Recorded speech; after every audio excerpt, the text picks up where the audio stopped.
think a strong case could be made that Regis Prograis is probably one of the most underrated fighters within boxing at this moment in time. If you look at his actual career, he obviously became a 2-time champion. He won the WBC championship, and I think he won the WBA or IBF championship. And if you look at his fight against Josh Taylor, in my opinion, is a top 10 pound for pound fighter, and in terms of the UK, I think he's number 1 pound for pound. I don't really like him as a personality, like the way he carries himself, but in terms of him being a fighter, I think, in my opinion, he is probably one of the best fighters in the world. I think he's top 10 at this moment in time. So and if you look at his career, Josh Taylor's career, the person that's given him the most problems in terms of a fight was probably Regis Prograis. Regis Prograis, in my opinion, easily gave him one of the best fights of his career, and that fight was their final against each other in the, I think it was the WBSS, was one of the most competitive fights I've seen in the WBSS. Now, in terms of Regis Prograis, he's been talking about fighting Broner, and I think he actually does beat Broner at this point in time. I just think Broner, when he fights, he just doesn't let his hands go, and that's not something that you can accuse Regis Prograis of. Regis Prograis is probably he's very slick, but he also lets his hands go. He's a puncher and he's southpaw.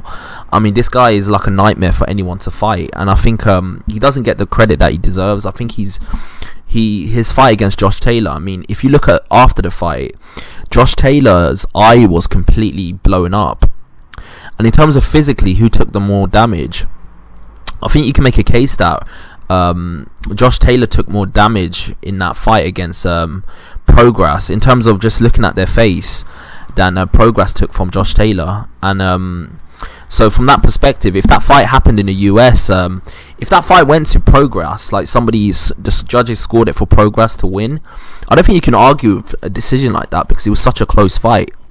So I just think Prograis is definitely one of the most underrated fighters in boxing at this point in time.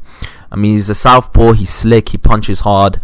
I think he gave I think he fought I can't remember the guy's name. I'm just gonna look him up, bear with me a sec. I think he gave Terry Flanagan at the time, only had one loss, a very contentious loss. I think when he fought Terry Flanagan, I think he managed to knock him out. Not knock him out, but he had a UD decision over him, and I think that was Terry Flanagan's first loss. You saw that Ndongo fight, he completely knocked him out. I mean, this guy's an animal. He's a really good fighter, and I think he gave Josh Taylor that loss against Josh Taylor. I think that fight could have been a draw, and that's how close the fight was.